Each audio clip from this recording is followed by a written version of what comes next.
بینەرانی عزیز بەردەوامی لەگەڵتان دکتۆر پێشەوەی هیچ پرسیارێکت لێ بکەم پێم وابێ کۆمنتێکتەوە حقیقەتە من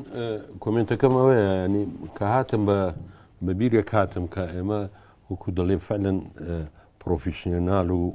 و بابەتانە لەسەر بودجە قسە بکەین نەک شتەکەی فراوانکەین لایەنی سیاسی و ینی تابعەتی وەکو بڵێ پرۆپاگاندی سیاسی وەرگری و یان ئیشەکەی گەورەتر بکەین لە حەزمی ئەو ئیشەی ئێمە بۆی هاتین و باسی جوانی بی سیاسی بکەین حەز دەکەم ئیتیزاهەکە بڕێک بەوە ئیتیزاهی دەڕوا على كل هەرکەس حڕە لەوەی بەس بەڕێی من ئێمەش لێرەین لە پێشەکی بەرنامەکە بۆی بە شێوەیەکی زاگعلی مەسەلەن دومەسلوبەکەی عینەن ئەوەکەی خۆی دووبارە کردەوە ژمارەی بابەتەکان و مامۆستا زیاتر چۆ سەر قەزای لایەنی سیاسی و ئەوەکان حقیقەتە ئەبن حەزم لێ نیە حەزم لێ زیاتر ئەو ڕێی منە باسی بودجە بکەین و هاتینە چۆن سوودبەخش بین کە لە داهاتوودا ئەو بودجەیە تووشی ئەو قەیرانە نەبی یان بتوانین ڕێگا شێژێک بینەوە تەمان وەکو ئاشکرایە بودجەکە هەنگاوەکی باشی بڕیوە ئێستا بە ئیجماعی ئەوانی بەشدارن ئیتفاقیان کردە لە سەبعەت شت مەسەڵەن 125 ئەوەی کەم بکەنەوە تێچووی ئی سەرۆکایەتەکان 125 ئەوەی زیادکەنەوە بزانم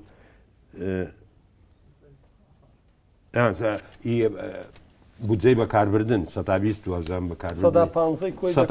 بەکاربردن بەکاردن سپاس دەکەم جەنابەت سپۆری لە ژمارە ئیدەن ئەوە ینی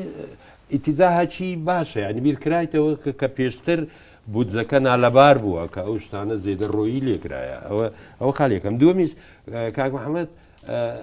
شتێکی ڕۆم کردەوە بەس ئەمن دەمەوێت بلێم لەبەر چ وایە لەبەر چ ئەو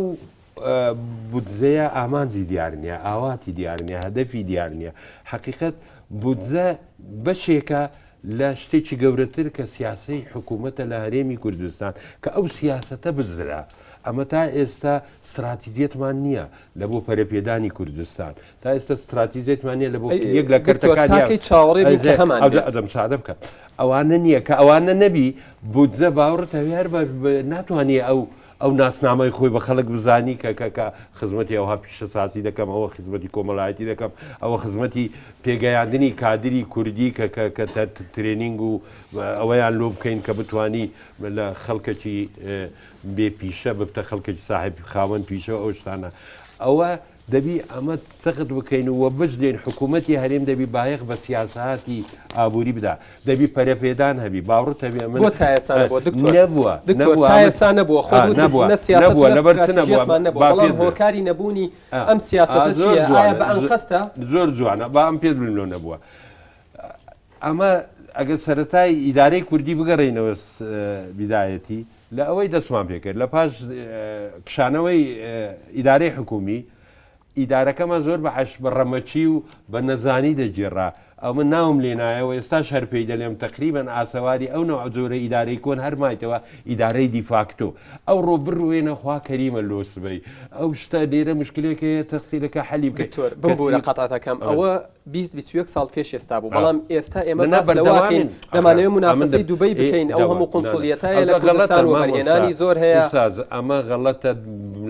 لاسای دووبەی بکەینەوە دووبەی وڵاتە کە سەر و چاوەی نییە و درێ ئەو پێداویستیانەی ئەو توانای لە کوردستان هەیە لەوێنی ئەوە جێک لە غەڵەتەکان بوو کە چوین لۆی عقلیەتی ئێستا لە ئیدارەی ئابووری کوردستان کەم زۆر دژیمە بە عقلیەتێکی تیزاری دەیگێڕین نەک بە عقلیەتێکی پەرەپێدانی ئابووری و کۆمەڵایەتی بیگێڕین دەبی بینە سەر ئەو خەتەی بەڕاستی دەبی پەرەپێدان بکەین ئەوەش ئەمن ڕێی من وایە هەتا هێواری دڵین داوای چاکسازی دەکەین ئەوە دەکەین ئەوە شیعارەک نییە ئەوە نییە سەلاح عوسمان لادەوە یەکی تر بینەجێ ئێمە دەبی بە ڕیشەیی دووبارە دام و دەستگاکانی حکوومەت دابمەزرێنینەوە لەسەر سیستەمێکی ئەکاونتبلیتی ینی بەرپرسیارەتی لەسەر سیستەمێکی نوێ ینی معقولە تا ئێستا لە کوردستان ئەمە حکوومەی ئەلکترۆنیمان نیە تا ئێستا بە ئیزبارەیش دەکەین چکو بەوەی شت ڕێک ناکەوی بەوەی سپاس دکتۆر ببوورە بۆی کاتی میوانەکان نەخۆین ببوورە کاگالی کۆمنتتە بوو ڕوونکردن لەسەر قسەدەم بۆی تەسەورەکەم ڕێی هەندێک برادری دیکەش بێت بابەتەکە پڕوپاکەندن نییە هەندێک شتێ واقعە ئەمەشی کە ئەکرێت لە کوردستانە لە نەزانیەوە نییە لە زانایی دکتۆر مەقصدم یەکشتە با بڵێن چۆن چاکەی نەک دووبارەکەینەوە نمونە بۆ بەڕێز ئەزانن بۆ نمونە کەس ئایا کۆک ناکۆکە لەوەی کە داهاتی کوردستان ناڕوون بێت تۆ ناکۆکی دەوەی ئەبێ داهاتی کوردستان دیار بێت 49 ئەندام پەرلەمان لە کوردستانە کاتێکا خرێتە دەنگدانەوە دەست بەرزەکەنەوە بۆی لیژنەی لێکۆڵینەوە پێک نییە لەسەر داهاتەکانەوەم داهاتانە بە شاراوەی بمێنێتەوە یعنی نەک ئەندام پەرلەمان هەموو ئینسانێکی طبیعی ئەڵێ بەڵێ پێویستە داهات ڕوون بێت تحقیقی لێ بکەوم داهاتە بخرێتە خزمەتی گشتیەوە ئەمە لە نزانیوە نییە پەرلەمانتارانە تەمسیلی خۆیانەکەن یا تەمسیل بکەن ئاراستە کراون سیوسی ئەندام پەرلەمان دەنگی بەوە داواکە ئەبێ لێکۆڵینەوە لەسەر بکرێت بۆ نمونەیەک نمونەیەکتر 200 ملیار عفو دکتۆرگیان 200 حەلەکە لەوەیە بەڕێی من ئەمە پەرەپێدان بە وەزارەی دارایی بکەین وەزارەتی دارایی بووە بە وەسیلە وەزارەتی دارایی 6,000 کەسی بە ناقانونی خاننشین کردووە وەزارەتی دارایی وەسیلەیەکە بەم پێکاتەوە چاک ناکرێت سەیکە دکتۆر ئەخە تێبینیش بخرێتەوە کرد لێ نەگیرێتەوە یەک نمونە بۆ بەڕێز باسەکەم چەند ساڵ ئێمە هاوارەکەین تەمیلی ئەحزاب بە قانونی بکەین 200 میلیارد دینار تەرخانکراوە بۆ تەمیلی حزب و ڕێکخراوەکان نەئەڵێ بە ئیجراءاتی موقتە نەبە قانون نەبێت یعنی پەرلەمانتاری دەسەڵاتیش هەموو ئینسانێک ناڵێ کاکە ئەبێت تەمویلی حزب تەمویلی ڕێکخرا و پێوەری هەبێت بنەمە یعنی ئەمانە ئەزانن بۆ نمونە کەس هەیە لە کوردستانە نەزانێت مەسەلەن کەس هەیە لە کوردستان نەزان لە ساڵ چلوویەکی فەرمانبەران کاتێک کە لە هێزی ئەمنی و عسکەریان زۆرە کاتێ ئەم فەرمانبەران لە ساڵ سحوتی موچەی فەرمانبەران بۆتە طبعا ئەبێ پاریان بۆ تەرخانکێک ژیانیان بتێ بەڵام کاتێک کە تۆ لە سەدا بستوحوتی کۆی بودجێی بەکاربردن بۆ هێزی سەربازی و ئەمنی تەرخانەکەی ئەمە بە هێزێکی نیشتیمانی بن بۆ پەرلەمانتارانی دەسەڵات ئەمە نازانن بۆ نمونە مەزن بۆ نمونە یعنی بۆ سەرۆکایەتی ئەنجومەنی وەزیان کە نزیکەی 84 ڕاوێژکاری هەیە نازانێت کاکە نابێت 22 میلیار و 500 میلیۆن دینار بۆ تەبەڕوعاتی ئەنجومەنی وەزیران دانرێت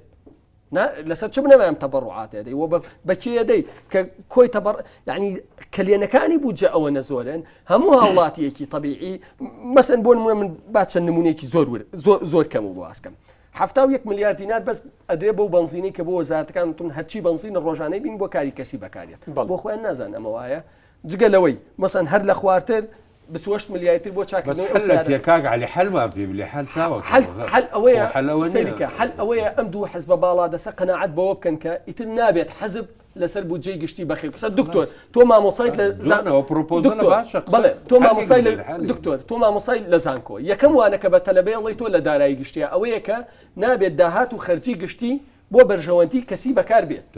لێرە لە کوردستان بە تەواتی داهات و خەرجی گشتی بۆ بەرژەوەندی کۆمەڵە گروپی سیاسی لە ناو گروپە سیاسیەکانە بەشێکیان جایتر داهات و خەرجەکان نەوتن هەلەکە لە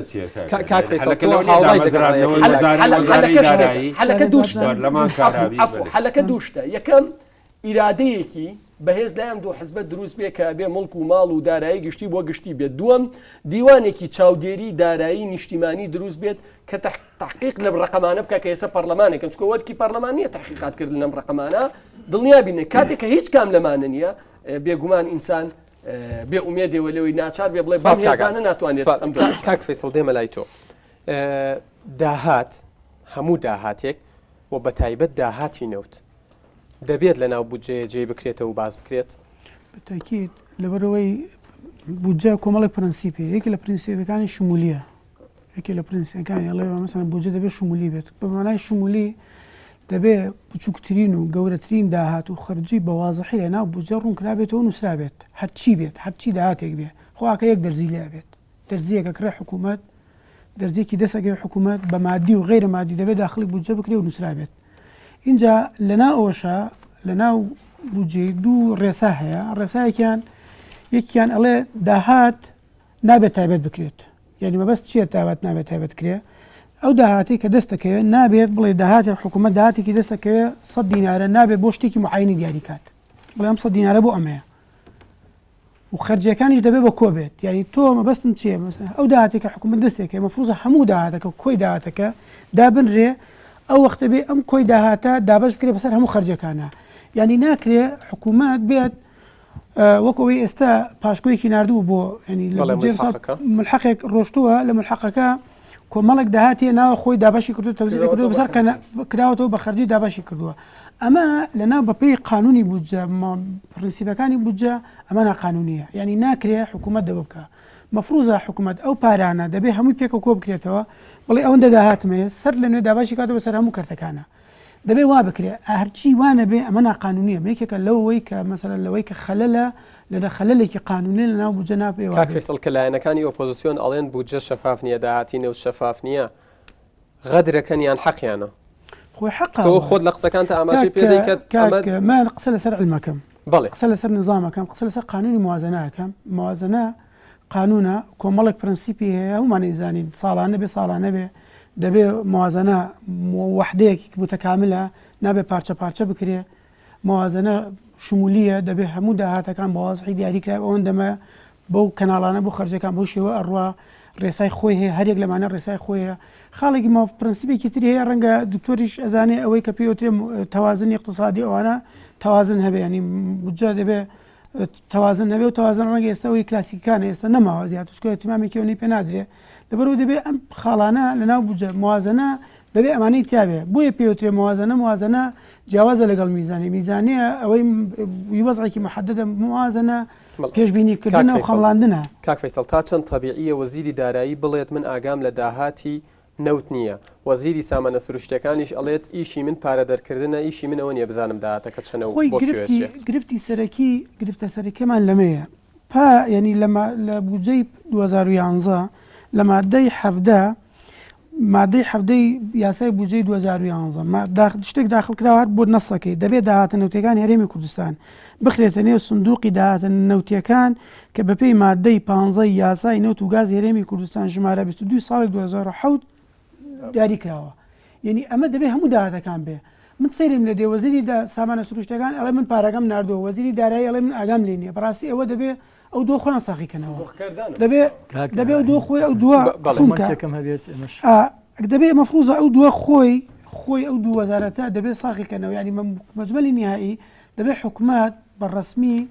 بێت ئەمە ئەلانکە ئایا وەزارەتی دارایی ڕاستەکە وەزارەتی سامانە سروشتەکان ڕاست ئێستش نەیکردووە نێنی بەڕاستی ئەوە یەکلای نەبێتەوە مۆزوعە مەسلەی ئەوەی کەوا ئەم گفتوگوۆی نەبێ بە سیاسی من نازە مامسا خۆ پسپۆڕی ئابووری ئەزانێ ئابووری بزوێنەری سیاسەتە و شەڕیش بزوێنەرەکەی سیاسەتە یان نازانم چۆن بە تایبەتی بودجە لە کوردستانە و دارایی لە کوردستانە بە حیزبی کراوە و بە بنەماڵەیی کراوە چۆن ئەتوانیت باسی ئەو مەسایلانە نەکەیت بۆ نمونە باسی وەزارەتی داراییەکە کاعلی وەزارەتی داراییمانە من ئەڵم وەزیری دارایی یەتە پەرلەمان باسی ئینسافەکات یان بۆ کوشتێکی بڵین دیوەخان باسی ئینسافەکات دەڵێ ئەبێ ئێوە ئینسافتانە بێت لەم مەسایلانەیە یەک نمونەی بچکۆلە ساڵی 2011 یان ئەمە وەزیرەکەم یان ئەمە حکوومەتەکە بەم شێوەیە زانیاری هەڵی داوە بە پەرلەمان لە ساڵی 2011 75 ملیار دینار دانراوە بۆ بار بووە کەچی لە شەژمانگی ئەم ساڵدا 5 ملیار دانراوە بۆ هەمان مەسەلە یان بۆ بار بووە یان 7 میلیۆنی دیاری ئەمە ئینساف لە کوێیت و 7 میلیۆن وەکو عایلەیەک لە مانگی یەکە میلیۆنە دینار سەرفکە لە مانگی دووەمە بڵێ 7 میلیۆنی سەرف ئاخر بۆ لەماوەی 6 مانگە یان بۆ چی ڕوویاوە چ گۆڕانکە هیچ گۆڕانکارێکیش ڕووی نابێ کوردستان هەر کوردستانە وڵات هەر وڵاتەیە و هیچ ئەمە چۆنە بێ ئەمە ئینسافی تایە ئیتر ئەبێ یان تێکەڵاوی مەسەلە سیاسیەکان نەبیتەوە بەڕاستی من ئەو بۆیە بەڵێ کاک نزار ئێوە وەکو دەستەی بەرگری جەماوەری لە بودجە پێم وابێ لایەنە فەرمیەکانتان ئاگادار کردوتەوە لە خەمەکانتان تا چەند وەڵام دراونەتەوە ئێمە بە شێوەیەکی ناڕاستەوە خۆ وەڵام دراینەتەوە فەرمیتە ئێستا وەڵام نەدراونەتەوە بە شێوەیەکی فەرمی وەڵام نەدراینەوە بەس بۆ داوای کردنی هەندێشتی لۆجستیکی خۆپشاندانەکە ئەو وەڵاما وەرگرتووە کە مەبدەئیەن ڕازی بوون کە ئێمە خۆپشاندان بکەین جگە لە خۆپشاندان ئەو تێبینانەی کاتانە من هەست دەکەم ئەو لە سا 20ی کایی سەرۆکاتەکان کەم کراوەتەوە یەکێکە لە دەستکەوتەکانی ئێمە زایدن دەستکەوتەکانی ئەو گفتوگۆ گەرمی کە لە پەرلەمانە هەیە بەڵامەوە چۆن دەبێت بە دەستکەوت لە کاتێکدا ئەو لە سابیستە چۆتەوە خزمەتی بەکاربردن نەگۆ بەرهێنە خۆ من نازانم یان ئەوە فێڵ ئەزان چۆنە ئەم حیزبی دەسەڵات یاری بەکار دەکات یان ئەمە جۆرێکە لەو شەوی پێی وایە بەم شێوەیە توانێت ئێمە ڕازیکە بەڵام ئێمە لەسەر خەتین بۆ خۆپشاندان بڵێ زۆر سپاس بەردەوامە بین لەگەڵتانە دکتۆر دێمەوە لای تۆ هەر لە بەرنامەی بەکراوەیە لەسەر مەسەلەی نەوت پارلەمانتارێکی پێشووی کوردستان لەسەر یەکێتی نیشتیمانی کوردستان دەڵێت نابێت داهاتی نەوت لە بودجەیە ئاماژەی پێ بکرێت و لەم ڕۆژانەشە پارلەمانتارێکی ئێستای کوردستان لەسەر بڵین سەر بە پارتی دیموکراتی کوردستان دەڵێت نابێت داهاتی نەوت لە بودجەیە ئاماژەی پێ بدرێت و تەنها پاساوێک شەوەیە کە بەغدا بەم داهاتە گەورەیە بزانێت دوایی لە بودجە کەمیەکاتەوە. تێبینی تۆ؟ بڵێ ئەمن پێشوی یەک ملاحەزەی زۆر بەسیت من کە دەڵێم نەیکەینە تاوتۆیەکی سیاسی مەبەستمەوەی سوود لە وەختەکە وەرگرین پێشنیار بکەین حل لە چبیت کوبە نەتیجە پێشنیارمان هەیە مامۆستا ئێستا ئەمە کۆ دەستەیە ئەمە پرۆژەیە مەقسەدم جەناب نییە بەداگە بنشێت لەگە کاک عەلیچمان لەگە خۆش ئەو پرۆژەیەکی ئەکادمیە پرس بە جۆرها بۆ پێشنیازی تەوەری خلی مامۆستا لەسەر ئەو قسەی کە کردمان ئەوەندی کردمان ئەو تێبینێم لەسەرەوەی هینا کە ئێمە باسوود لە وەختەکەین حل بدەین کوبە نەتیجە بەبێ حل لە هەتا هێواری ئەمە وەسف بکەین کابراەک نەخۆشە ئەوە گرانەتایەتی شەوێ دەبێ حەلی لۆ بدۆزینەوە حلەکە زۆر زۆر گرنگە سوود هەموو پسپۆر و خیبرەمان هەیە بەڵێ لە تەوەری ئەخیری بەرنامەکەم حاولاکەین دووەمیش بەسەراحەت ئەو لە دنیا عەسری شەفافیەتە عەسری شاردراوە نییە ئەمن زۆرم پێسەیرە زۆر جار هەیە لە وڵاتانی پاشکەوت و بەعشت لە خەڵک دەشارنەوە وەکو دەڵێ نەعامە سەری لە ناو قوم دەنێ و لەواوی کەس ناوینی کەسی هەموو لە ششی لە دەرەیە لەبەر هەندێ ئەو پاساوە هیچ پاساوێکی ئابوووریانە نیە زانستیانە نییە دوایە ئێمە دەمانەوێت ئەگەر لەگە بەڵام گەر پاساویش نەبێت تا ئێستا کاری پێکراوە تا ئێستا داهاتینەوە ناتۆتەوە ئەگەر جەنابەت مساعدە بکەیت ئەمە بمانەوێ نەمانەوێ ئەمە لە وڵاتێکی فیدرالی دەژین هەرێمێکین لە وڵاتێکی فیدرالی یعنی چەند ئێمە بایەخ بەوەی دەدەین خۆمان پەرە پێدام بکەین خۆمان بەرەو پێش بین دەبی بای هەندەش بکەین مزداکێکی دۆ خۆمان دروستکەین کە لەگە خەڵکیەک تەعامل بکەین خەڵک سیقەمان پێ بکە ئەمە نابی وەکو مەسەلەکم لە جەماعەت باسم کرد بڵێم ئی خۆمە نایدەم بە تۆ ئی تۆشە لێت دەستێنم ئەوە ناکرێەوە لە استراتیزیەتی سیاسە و ئابووری و بەڕێوەبردننی وڵات ئەمن لەگە ئەوەی مەدەبی خۆمان بە بەرپرس بزانین بەرامبەر بەڕێوەبردننی عێراقی چکۆگە عێراق کاول بوو هەمووی ببتە ئاگر ئەتوناتانی کوردستانیش بپارێزی لەبەر هەندێ پێویستە ئەمە زۆر بە شەفافیت دە مۆزوعی تەعامل بکەین چونکە ئەمە دەرفەتی یەکجار زۆرمان هەیە ئەو پارە نەفتەی کە لۆمان دێ با بەغدا شریکمان بیت کۆمەش لە یوی شریکین بەڵام لێرە گرنجەکە چۆنی بەکاربیینین کەرتەکانی ئابووری خۆمان ئەو پۆتێنسیالی ئەو سەرچاوی یەدەجی ئەمە هیچمان کەس نیتی باوەڕت هەبێ بەس 10 ساڵ بەکاری زدی وەبەرهێنان و سەرچاوەکانی داهاتی دارای بەکاربیینین کوردستان دوبەی هۆنکۆنجی زۆر بەرەو پێش دەچیت و حکوومەت ئەرچی سوک دەبی بێکاری کەم دەبتەوە کەرتی تایبەت دەتانین بە پێش بێخیت ئەمە هەتا ئەمە خۆمان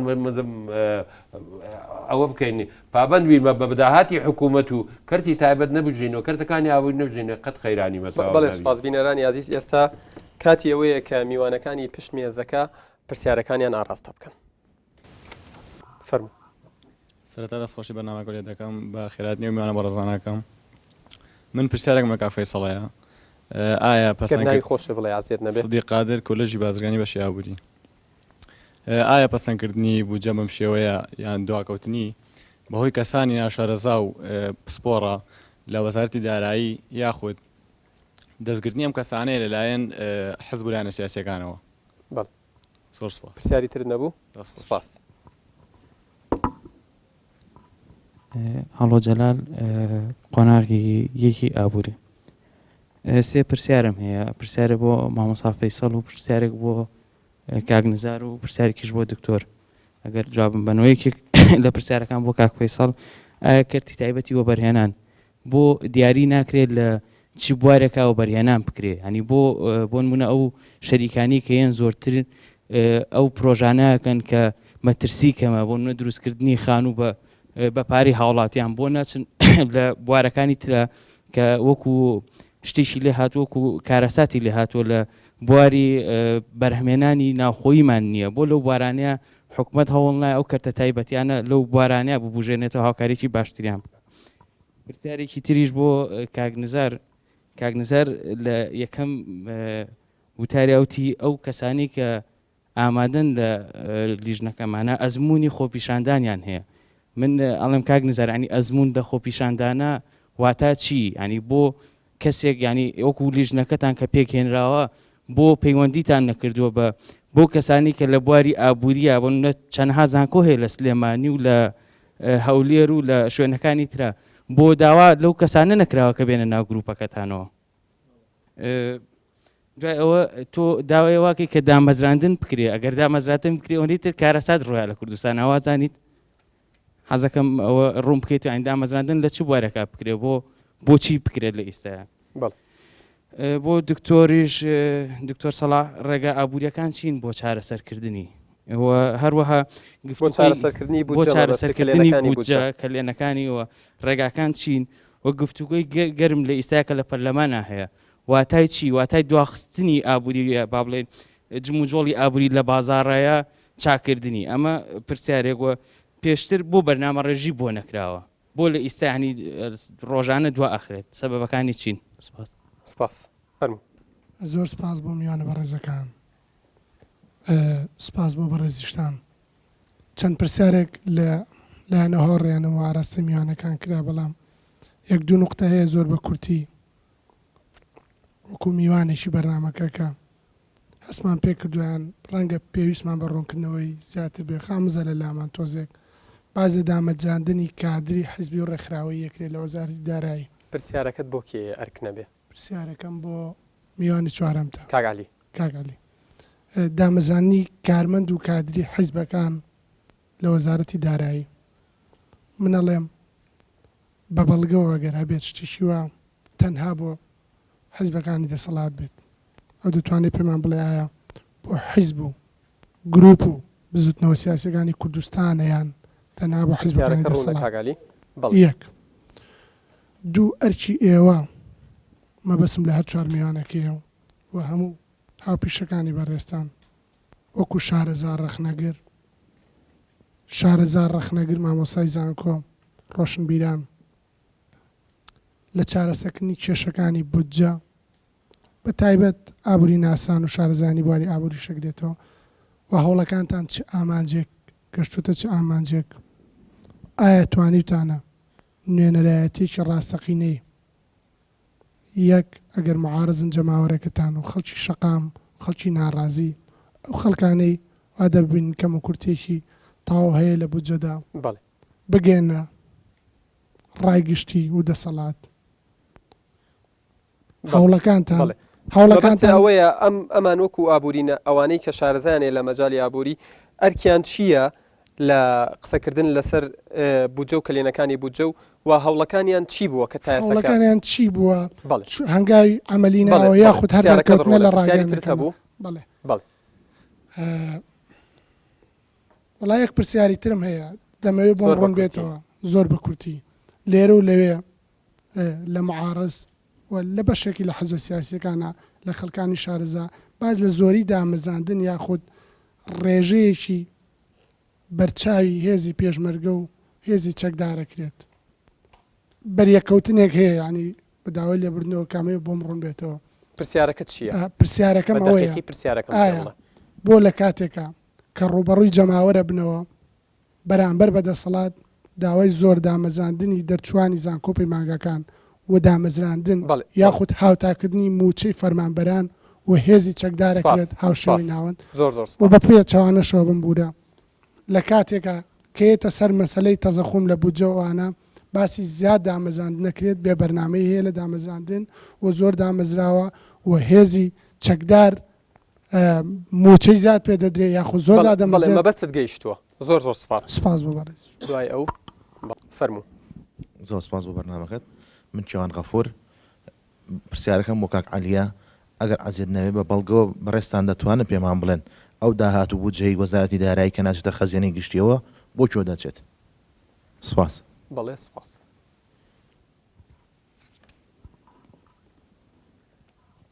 سپاس بۆیەوە من دیلانی برایم. وڵا پرسیارێکم لە کاگالیەیە.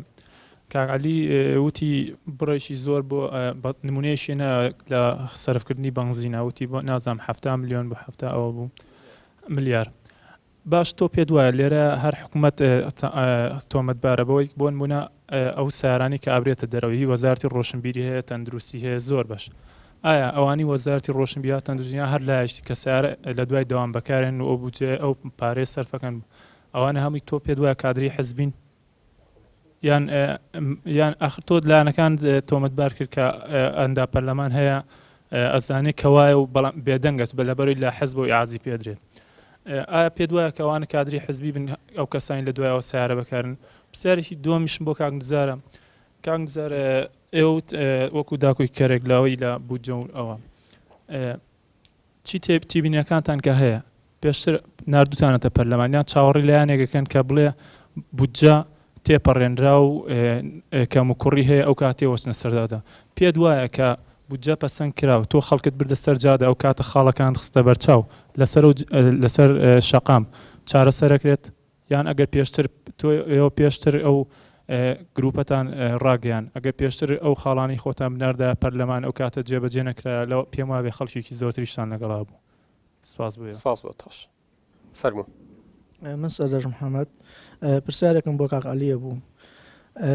ئەو ئەڵێ حیزبە دەسەڵاتدارەکان دەستیان هەیە لە وادەردانی بودجەیە و وەزارەتی دارایی نەیتوانیەوە بە ڕۆڵە ڕاستەقینەکەی خۆی هەسێ بۆ دانانی بودجە بە شێوەیەکی شەفافانە ئەڵێت نەیتوانیەوە ببێتە وەسیلەیەک بۆ دانانی بودجە ئایا ئەرکی وەزارەتی دارایی چییە بۆ ئەوەی بتوانێت بودجە بە شێوەیەکی شەفافانە دابڕێژێت بۆ لەبەر چاوی هەموو کەسێکا ڕوون بێت و ئایا بەڕای تۆ هەتا ئێستا حیزب لە حکومەت جا نەکراوەتەوە تا ئێستاش دەسەڵاتە حیزبەکان بەسەر حکومەتە هەرزاڵە پرسیارێک ترم بۆ کاک دکتۆر ئەڵێ تا ئێستا پلانێکی استراتیژی دانەنداوە بۆ بەرەپێدانی پرۆژەکان بە تایبەتی پرۆژەی پیشەسازی و پرۆژەی ئابوووریەکان ئایا چی بکرێت بۆ ئەوەی کە ئەو بودجەی دەئەنرێت بۆ ئەو لایەنانە بە شێوەیەکی باش تەرخان بکرێت بۆ ئەوەی ژێرخانی ئابووری هەرێمی کوردستان لە ماوەیەکی کەمە بتوانێت بەرەوپێشتوونێکی باش بۆ خۆی ببینێت سپاس بۆ سپاس نامم فاروقە خەڵکە دیاربەکرم سۆرانم زۆر باش نییە ببورن دوو پرسیارم هەیە یەک پرسیار بۆ مامۆستا سەلاحەددین پرسیار دوام بۆ کاک نزار بۆ دکتۆر سەلاحەددین پرسیارماوەیەکی لە بودجێی عێراق گشی لە 117 ئێستا یەت بۆ کوردستان ئێستا یەک گفتوگوی هەیە ینی بەڕۆی کوردستان باکرد ئێمە ئەوە ئێبینن سەرۆک بارزانی داوای چیەکەن سەر بۆ خۆیەخی سەر بۆ خوێتی بەڵێ ئازادی بەخۆی سەر بۆ خۆی یەکەن ئەگەر سەر بۆ خۆ کوردستان یەر سەر بۆ خۆ چێ بین بۆ ئەو داهاتیت پرسیارەکەی گەیشتووە بەڵێ پرسیاری ترت هەبوو بەڵێ پرسیارە دوامژی بە کورتی بۆ کاک نزار ئێستا ئێمە مێژووی تورکیا و مێژووی مالیزیا ئەگەرمە تەماشا بکەن دوو شتە گرنگ هەیە مێژووی تورکیا لە 1923 هەتا 46 یەک پارتی دەسڵاتی دەستە بوو پارتی ئاتاتورک جەهەپە ئۆ مالێزیا ژی نزیکە 30 ساڵە ئازێت نەبێ پرسیارەکە پەیوەندی هەیە بە بودجەوە بەڵێ دەی بە کورتی بێ ئازێت نەبێ لە مالێزیا ژی نزیکە 30 ساڵە یەک پارتی دەسڵاتی وەرگرتیە یعنی بودجە لە تورکیە لە دەستی چی ئاتاتورک ژی لە مالێزیا ژی بۆ بورژوا دروستکردن بکارێن نییە تەگەیشتی پرسیارەکەم ئێستا کردیە ئەو بۆ دروستکردنی بورژوا زیاتر لەبەرەوە بکارێن نییە سپاس دوای وەڵامی بنەوە بەڵێ یعنی ئەو دوو حیزب ئێستا ئێوە داوای خۆپێشاندان ئەو شتێکن منڵم لێرە ژی کوردستان ژی هەموو بودجە دەستی دوو پارتیە پێویستە بورژوا دروست بکەن یعنی ئەگەر ئێمە تەماشا بکەن مێژووی تورکیا و ئێستا بودجەی جوانترین ئابووری سۆرانی زۆر باش نییە ناتوانم قسە بکەم بەڵێ سپاس بینەرانی عەزیز بەڵێ بینەران دوایم ناوبڕە بەردەوامە بین لەگەڵتان